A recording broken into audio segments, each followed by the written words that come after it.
අද මම පැමිණ සිටින්නේ HHIMS පද්ධතිය සාර්ථකව ක්‍රියාත්මක වන විකිල්ලගස්කට මූලික රෝහලටයි. මෙම රෝහලේ 2022 මැයි මාසයේ අපි මේ රෝහලට HHIMS පද්ධතිය තුලත් කරා. ඒ වගේම සැප්තැම්බර් මාසේ 26 වෙනිදා අපිට පුළුවන්කම ලැබුණා මෙම රෝහලේ HHIMS පද්ධතියෙන් පමණක් බාහිර රෝගී අංශයේ රෝගීන්ව බලා සිටින මේ සඳහා මුල සිටම අපිට ලොකු සහායක් ලබා දුන්න වෛද්‍ය අධිකාරියතුමන්ව ડોક્ટર නිශාංක මේ වෙලාවේ ඉතාම සතුටින් මතක් කරන්න ඕනේ. මොකද එතුමන් සියලුම කාර්යයන්ට අමතරව මෙම කාර්යයත් ඔහුගේ ප්‍රමුඛ කාර්යය ලෙස සලකලා අපිට හැම වෙලේම අවශ්‍ය කටයුතු වලට සම්බන්ධ වෙලා ඒ ගැන ලොකු උනන්දුවකින් කටයුතු කරා. ඉතින් ඒ වගේම අපිට මතක් කරන්න ඕන ડોક્ટર දිල්ෂාන්ව. මොකද ඔහු තෙල්දෙනියේ මූලික රෝහලේ මෙම සිස්ටම් එක මුලින් ඉඳන්ම සම්බන්ධ වුණ කෙනෙක්. ඒ වගේම ඔහුගේ අත්දැකීම් මොකද ඔහු මෙහෙට මාරු වීමෙන් පසුව ඔහුගේ අත්දැකීම් අපිට ගොඩාක් ප්‍රයෝජනවත් වුණා මේ සාර්ථකව මේ ආකාරය කරගෙන යන්න. ඒ වගේම අපි මතක් කරන්න ඕන මధుරංග මහත්තයාවත් ඔහුගේ කරන රාජකාරියට අමතරව බාහිරව ගොස් ඇත්තටම මේ කරපු උදව් වලින් අපිට මේ හැම වපසරය ඒ කියන්නේ හાર્ඩ්වෙයාර් පැත්ත වගේම නෙට්වර්ක් වගේම සොෆ්ට්වෙයාර් එක පැත්ත පවා හැම පැත්තම කවර් කරගන්න ඒ කියන්නේ පරිපූර්ණ කරගන්න ලොකු දායකත්වයක් ලබා දුන්නා. ඒ වගේම අපි මතක් කරන්න බාහිර රෝගී අංශයේ වෛද්‍යතුමන්ලා ඇත්තටම පළවෙනි දවසේ ඉඳන් අපිට ලොකු සහයෝගයක් දුන්නා. මේ මාස දෙකමාරක් වගේ ඉතාම කෙටි කාලයක් තුළදී මේ සම්පූර්ණයෙන්ම කොන්ෆර්ටලයිස් කර ගැනීමට ඔහුගේ ලබා දුන්නේ දායකත්වය මෙලයේ ඉතාම සතුටින් මතක් කරනවා. ඒ වගේම වෛද්‍යවරුන්ට අමතරව හෙදියන් ඇත්තටම මේ හෙද නිලධාරීන් රෙජිස්ට්‍රේෂන් එක වගේම ඩෙසින් ඉන්ජෙක්ෂන් වගේ කටයුතු වලට වගේම හැම දෙයකටම සම්බන්ධ වෙලා මේ වෙනකොට ඇත්තටම අපි කියන්න සතුටුයි 65000කට වැඩි අධික බාහිර රෝගී ප්‍රමාණයක් මේ සිස්ටම් එකට රෙජිස්ටර් කරලා දීලා තියෙනවා. ඇත්තටම මේ හැමෝගෙම මේ කරපු කැපවීම මත තමයි අපිට මේ වගේ සාර්ථක ගමනක් එන්න හැකියාව ලැබුණේ. අපි දැන් මේ පිවිසෙන්නේ විකිල්ලගස්කර මූලික රෝහලේ වෛද්‍ය අධිකාරියතුමා හමු වීමට යෑමට. ඔහු නෝරෙලි දිස්ත්‍රික් ප්‍රාදේශීය සෞඛ්‍ය සේවා අධ්‍යක්ෂක වශයෙන් කටයුතු කරන අතර මෙවර රාජ්‍ය නිලධාරීන් තේරීමේ තරඟේ ලංකාවෙම පළවෙනි 5 දෙනා අතරට සුසුම්කම් ලැබූ ඊටම පරිණත වගේම ඕනම කටයුත්ත පහසුවෙන් අපිට කරන්න පුළුවන් ඊටම සුවද මනස දුන කියන මැතිතුමෙක් කියලා කියන්න පුළුවන්. ඇත්තටම අපිට දැනගන්න ඕනේ මේ HHIMS පද්ධතිය මේ රෝහල අපි දැන් අවුරුද්දකට ආසන්න කාලයක් ස්ථාපනය කරලා තියෙනවා. මේක අපි ඇත්තටම කතා කරමු OPD බාහිර රෝගී අංශයේ සාර්ථක ක්‍රියාත්මක කරනවා. ඒ වගේම ඇඩ්මිෂන් දැන් ක්ලිනික් යන අංශ තුනටම මේ සමග අපිට මේ HHIMS පද්ධතිය ක්‍රියාත්මක කරන්න හැකියාව ලැබලා තියෙනවා. ඉතින් ඒකට ඇත්තටම ඔබතුමාට විශේෂයෙන් ස්තුතිවන්ත වෙනවා. ඒකට අවශ්‍ය බාහිර පසුබිම පසුතලය අපිට නිර්මාණය කරලා දුන්නට. ඒ වගේම සර්ට මොනවද මේක කියන්න තියෙන්නේ? ඇත්තටම මේ හොස්පිටල් එකට පැත්තෙන් රෝහලට ලැබුණ දායකත්වය මොන වගේද කියලා දැනගන්න කැමතියි. ඇත්තටම අපිට මම හිතන්නේ මේක හීනයක්. වසරකට වඩා වසරක ආසන්න කාලයක් අපි තාමත් මෙහෙස වෙලා කැප වෙලා අපේ ඉක්ට ආයතනය සහ සෞඛ්‍ය අමාත්‍යාංශය වගේම නෝරෙලි ප්‍රාදේශීය සෞඛ්‍ය අධ්‍යක්ෂ කාර්යාලය ඇතුළු මේ ආයතන සියල්ලේ සහයෝගය ඇතුව ක්‍රියාත්මක කරපු වැඩසටහනක් විශේෂ විදිහට අපේ වෛද්‍ය නිලධාරීන් හිත කාර්ය මණ්ඩලය ඇතුළු සිවිල් කාර්ය මණ්ඩලය කනිෂ්ඨ කාර්ය මණ්ඩලය සිවිල් විද්‍යාලය දායකත්වයට ඇතුව කරපු කාර්යයක්. මේක අපේ මුලින්ම නැගිච්ච දුෂ්කරම අවස්ථාව තමයි මේකට අවශ්‍ය ප්‍රතිපාදන සොයාගන්න එක, උපකරණ සොයා ගැනීම. ඒ සඳහා මුලින්ම අපිට ලැප්ටොප්ස් පරිගණක ඇතුළු උපකරණ කිහිපයක් සෞඛ්‍ය අමාත්‍යාංශය මගින් ලබා දුන්නා. අමතරව අපි ප්‍රාදේශීය සෞඛ්‍ය අධ්‍යක්ෂ කාර්යාලය හරහා උපකරණ ප්‍රමාණයක් ලබා ගත්තා. ඒ වගේම මේ සඳහා අවශ්‍ය ටෙක්නිකල් නොලෙජ් එක නැත්නම් විෂය දැනුම මේ සම්බන්ධව අපිට ඉක්ටාගෙන ලබා දුන්නා. ඒ වගේම ඔසිදලගේ දායකත්වයට එක්ක අපි මේ කටයුතු කරන්න පුළුවන් වුණා. එතකොට අපි මුලින්ම ඇත්තටම ඔබ කිව්ව පරිදි මුලින්ම බාහිර රෝගී අංශයෙන් තමයි මේ කටයුත්ත ආරම්භ කළේ. ඒ අනුව අපිට හැකියාව ලැබුණා කෙටි කාලෙකින් සම්පූර්ණ බාහිර රෝගී අංශයේම ඒ පරිගණක පද්ධතිය ඇතුළත් කරලා ඒ හරහා රෝගීන්ට ඔවුන්ගේ හැඳිනුම්පත ලබා දීලා ප්‍රතිකාර ලබා දෙන එක තුළ අපිට ඉතා විශාල කාර්යක්ෂමතාවයක් ලැබුණා. සාමාන්‍ය මේ රෝහලට දවසකට රෝගීන් 500 600 අතර ප්‍රමාණයක් බාහිර රෝගී අංශ ප්‍රතිකාර ලබා ගන්න පැමිණෙනවා. ඔවුන්ගේ පහසුවක් එක්ක අපි හිතන්නේ අපිට ඉතාම පහසුවෙන් මේ කටයුතු දැන් පැය කිහිපයකදී අහවර කරන්න හැකියාව ලැබෙලා තියෙනවා මේ පරිගණක පද්ධතියත් එක්ක. ඒ අනුව ඒ කාර්යක්ෂමතාවය ඉතාම ඵලදායී ලෙස වැඩි දියුණු වෙලා තියෙනවා. ඒ වගේම ජනතාවත් මේ සම්බන්ධයෙන් බොහොම යහපත් ප්‍රතිචාරයක් දක්වන ඒගොල්ලෝ ඉතාම සතුටුදායකයි. දෙවන අදියර හැටියට අපි මේක වාට්ටු වලටත් එහෙම නැත්නම් රෝගීන් ඇතුළත් කර ගැනීම සඳහා මේක උපයෝගී කරගත්තා. ඒ අනුව රෝගීව ඇතුළත් කරන අවස්ථාවේදීත් අපි ඕන්න මෙම පරිගණක පද්ධතියට ඇතුළත් කරලා තමයි රෝගී ඇතුළත් කරන්නේ. ඒ අනුව අපිට හැකියාව ලැබුණා මොන රූටින් සර්ජරිස් නැත්නම් අපි සාමාන්‍ය දිනදීලා කරන ශල්‍ය කර්ම සඳහා ඔවුන්ම කෙලින්ම වාට්ටුවට ඇතුළත් කරා. මේ හරහා රෝගීන්ට ඉතා විශාල පහසුවක් ලැබුණා. මොකද ඔවුන් බාහිර රෝගී අංශයට එන්න ඕන නැහැ. ඒ හරහා ලියාපදිංචි කිරීම කෙරෙන්නේ නැහැ. කෙලින්ම වාට්ටුවට ගිහිල්ලා වාට්ටුවේ ඔවුන්ට ඒ අවශ්‍ය ලියාපදිංචිය කරගෙන ඉතාම ඉක්මනින් වාට්ටුවට ගත වෙන්න පුළුවන් හැකියාව ඒ පහසුව ලැබුණා. ඒක තුල ඉතා පහසුවක් රෝගීන් මුක්ති විඳිනවා මේ රූටින් සර්ජරිස් වලට. එහෙම නැත්නම් සාමාන්‍ය අපි දින නියම කරලා කරන ශල්‍ය කර්ම වලට ඇතුළත් වීමේදී.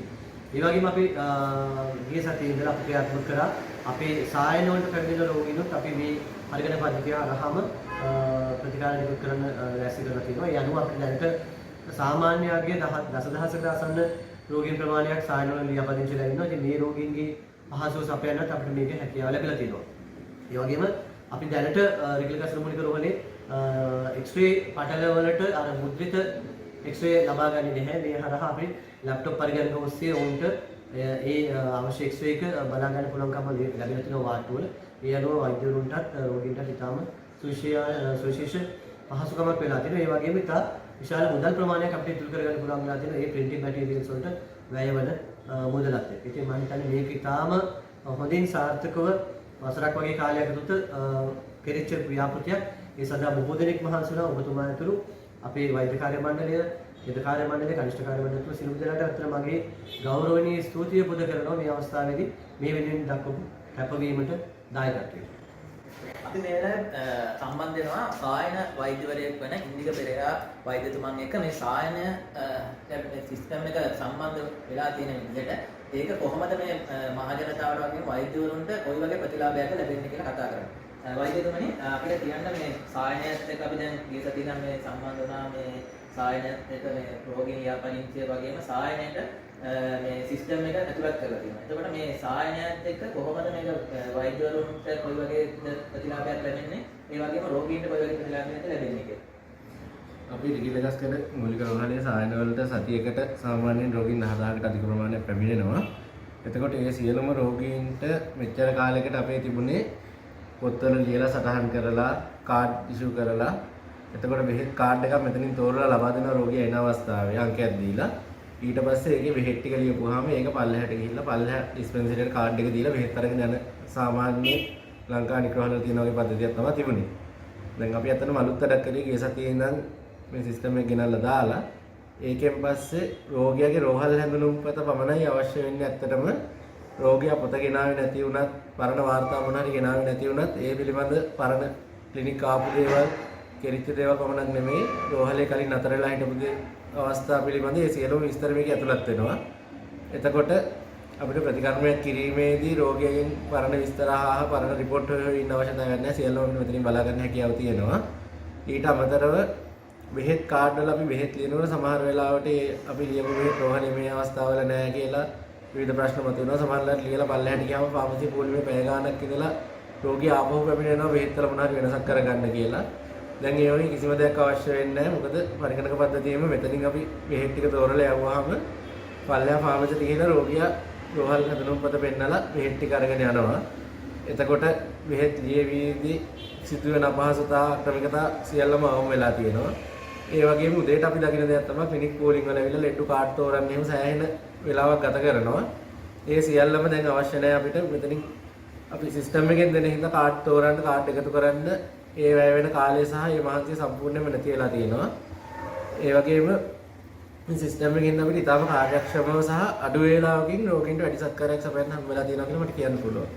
ඒ සඳහා දායක වුණු අපේ වෛද්‍ය අධිකාරීතුමාටත් ඒ වගේම තාක්ෂණික සහාය ලබා දුන් මේ මහත්මයාට අපි මధుරංග මහත්මයාට ඒ අතුළු කාර්ය මණ්ඩලය හැම දිනකටම ස්තුතිවන්ත වෙනවා මේකට දක්වපු සහයෝගය වෙනුවෙන්. ඉතින් මේ වෙලාව සම්බන්ධයෙන් ඉන්නේ බාහිර රෝගී අංශය අග්නි කරුණාරත්න ડોක්ටර් සමග. මොකද මේ බාහිර රෝගී අංශය තමයි අපි මුලින්ම මෙහි ස්ථාපනය කරේ. ඇත්තටම ගිය අවුරුද්දේ ඉඳන් අපි කරගෙන යනවා. අපිට මාස දෙකමාරක් වගේ කෙටි කාලයක් තුන ෆුලි ෆන්ක්ෂන් කරගන්න හැකියාව ලැබුණා මේ වෛද්‍යවරුන්ගේ ලැබුණු සහයෝගය මත. ඉතින් ඒ වගේම දෛනිකව දැන්ට 700ක පමණ රෝගී ප්‍රමාණයක් බාහිර රෝගී අංශයේ බෙහෙත් ගැනීමට පැමිණෙනවා. ඒකට අපිට පොඩ්ඩක් කියන්න මේ සිස්ටම් එක සමග සම්බන්ධ වුණාට පස්සේ මොන වගේ ප්‍රතිලාභද ලැබෙන්නේ? ඒ වගේම මේක කොච්චර සරලද කොයි වගේද කියලා අපිට පොඩ්ඩක් ඇත්තටම අපි OPD යුනිට් එක රිකිලගස්කඩ හොස්පිටල් එකේ HHIMS පද්ධතිය පටන් ගත්තේ 2022 9 වෙනි මාසේ ඉඳන්. එතකොට අපිට ඒ කාලෙදී ලෙඩ්ඩොන් රෝගීන් දිනකට 400ක් 500ක් පමණ රෝගීන් ප්‍රමාණයක් තමයි අපිට වාර්තා වුනේ. දැන් වෙද්දී රෝගීන් 700ක් පමණ දිනකදී වාර්තා වෙනවා. ඒ රෝගීන් 700 ස්ථිර වෛද්‍යවරුන් ඉන්න අපිට OPD යුනිට් එකට වෛද්‍යවරුන් 7 දෙනෙක් යටතේ නිරීක්ෂණයට ලක් වෙනවා. එහිදී දිනකට අපි සාමාන්‍යයෙන් රෝගීන් 100ක් විතර එක වෛද්‍යවරයෙක් යටතේ නිරීක්ෂණයට ලක් වෙනවා. මෙහිදී මැනුවල් අපි OPD චිප් භාවිතා කරලා බලනවට වඩා ඇත්තටම ඉක්මනින් සහ ඵලදායී සේවයක් රෝගීන්ට ලබා දෙන්න පුළුවන්. රෝගීන්ගේ පැත්තෙන් ගත්තහම OPD ලයින් එකේ ගොඩක් වෙලා එකටට හිටගෙන මේ පොලිමේ ඉන්න ඕනේ නැහැ. ඒ වගේම ෆාමසි එකේ ඩ්‍රග් ඉෂුව කරනකම් ගොඩක් වෙලා ඉන්න අවශ්‍යතාවයක් ලැබෙන්නේ නැහැ. ඒත් එක්කම පද්ධතිය ගත්තහම පේෂන්ට්ගේ සියලුම විස්තර මේක ඇතුළත් කරලා තියෙනවා. නම, වයස, ඒ වගේම අපිට ඕන නම් බබාලගේ එහෙම බර එහෙමත් ඇතුළත් කරගන්න පුළුවන්. ඒ වගේම තමයි පෙර විස්තර. කලින් ආපු ප්‍රීවියස් විසිට් වලදී අපි දුන්න ඩ්‍රග්ස් මොනවාද? කලින් යාට මොනවද තිබස්සනීප?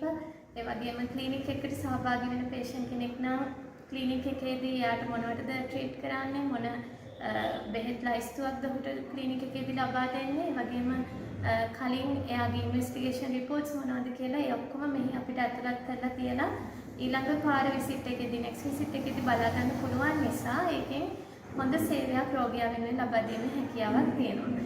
ඒ වගේම තමයි ප්‍රධාන දෙයක් ඇලර්ජි හිස්ටරි එක. අසත්මිකතාවයක් පේෂන්ට් තියෙනවා නම් ඒකත් අපිට ඇතුළත් කරන්න පුළුවන්. එහිදී යමක් යම් බෙහෙතක් නියමිත කරද්දී ඒක ඔහුට ඇලර්ජිද නැද්ද කියලා ඔටෝමැටිකලිම මේ පද්ධතියෙන් වැටෙනවා. ඒ වගේම තමයි ඉන්ජරි සර්වේලන්ස් ගත්තාම ඒකටත් ලොකු සපෝට් එකක් තියෙනවා අපිට මේ පද්ධතියේ.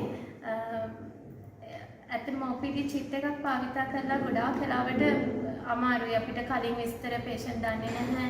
එයාට මොනවද තියෙන අමාරුකම් ඉස්සර තිබ්බ අමාරු මොනවද ක්ලිනික් මොනවද කියලා ගොඩක් අමාරුයි අපිට මේ මැනුවලි කරගෙන යද්දී ඒ අතින් බලද්දී මේක HHIMS පද්ධතිය ගත්තහම හොඳ සේවයක් රෝගියාට ලබා දෙනවා වගේම වෛද්‍යවරුන්ගේ කාලයක් ඉතිරි කර ගැනීමේ හැකියාවක් තියෙනවා.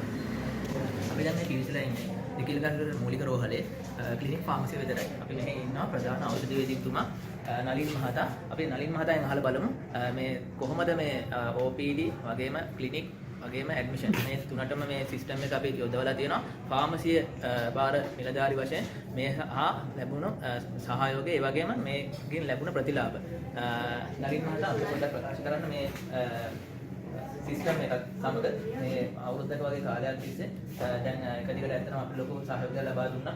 ඖෂධ ලබා ගැනීමට, ඖෂධ දැමීමට වගේම අනිකුත් සියලුම සේවා වලට ඒවට බෙහෙවින් ස්තුතිවන්ත වෙමි. අපිට කියා දෙන්න මේ කොහොමද මේ ඒ කාලේ අතීතයේ සහ වර්තමානයේ අතර මේ සිස්ටම් එකත් එක්ක යොමු වුණ මේ කාල පරිච්ඡේදය කොයි වගේ දේවල්ද ඔබතුමාට ඇත්තටම ලබා ගන්න හැදුණු ප්‍රතිලාභ වශයෙන් මොන වගේ දේවල්ද අඩු කරගන්න පුළුවන් නේ? ඒ වගේ පොඩි අපිට අදහසක් ප්‍රකාශ කරන්න කැමතියි. ඇත්තටම බොහොම ස්තුතියි අපිට මේ HHMI සිස්ටම් එක රිකිලගස්කඩ රෝහලට හඳුන්වා දීම ගැන. ආරම්භයේ සිට මේ දක්වා සෑහෙන කැපවීමක් කරලා මේ වැඩ කටයුතු කරගෙන යනවා සාර්ථකයි කියලා දැන් අපිට පේනවා ඒ අපේ උත්සාහය. මුලින්ම ඉස්සර අපි පේපර්ස් වල ලියලා ප්‍රෙස්ක්‍රිප්ෂන් ආවේ ඒ වෙනුවට දැන් ඩිජිටල් ප්‍රෙස්ක්‍රිප්ෂන් එකක් එනවා. ඒකෙන් ගොඩාක් වාසි සැලසෙනවා රෝගීන්ට සහ අනිත් සියලුම දෙනාට. ඒ වගේම තමයි ලොකු ටයිම් එකක් අපිට ඉතුරු කරගන්න පුළුවන් වෙලා තියෙනවා. මේ ප්‍රෙස්ක්‍රිප්ෂන් එකක් ලියන්න සෑහෙන වෙලාවක් යනවා. ඒ වගේම ඒවා රෝගීන් අතේ එනකොට නොයෙකුත් විස බීජ ඒ වගේ ගැටලු වලින් අවම වෙලා ඩිජිටල් ආකාරයට ලැබිලා තියෙන අපි හඳුනුම්පතක් හඳුන්වා දීලා තියෙනවා සියලුම රෝගීන් වෙන්නේ. ඒ හඳුනුම්පත පාවිච්චි කරලා තමයි මේ ක්‍රියාව සිදු කරගෙන යන්නේ. එතකොට සෑහෙන කාලයක් ඉතිරි වෙලා තියෙනවා. ඒ ප්‍රෙස්ක්‍රිප්ෂන් එකක් කියව ගැනීමට යන කාලය ඒ සඳහා අවශ්‍ය ඩිරෙක්ෂන්ස් කියලා කියනවා. ඒ කොහොමද ගන්න පාවිච්චි කරන ආකාරය පිළිබඳව මේ රෝගීන් වෙත ලබා දිය යුතු සියලුම උපදෙස් ඉතාමත් පැහැදිලි මේ සිස්ටම් එකේ දකින්න පුළුවන්. HMI සිස්ටම් එක හඳුන්වා දීමේදී එම ආයතනයේ නිලධාරීන්ගේ ලැබෙන සහයෝගය ඉතාමත්ම ප්‍රශංසනීයයි. අපිට කිසියම් ගැටලුවක් ආවිත කෝල් කරලා අපිට කිව්වහම ඒ වැරදි නිවැරදි කරලා දෙනවා. ඒ වගේම අපිට සිදු අපහසුතා සහ සියලුම දේවල් පහසුවෙන්ම සිදු කරගෙන යන්න පුළුවන්.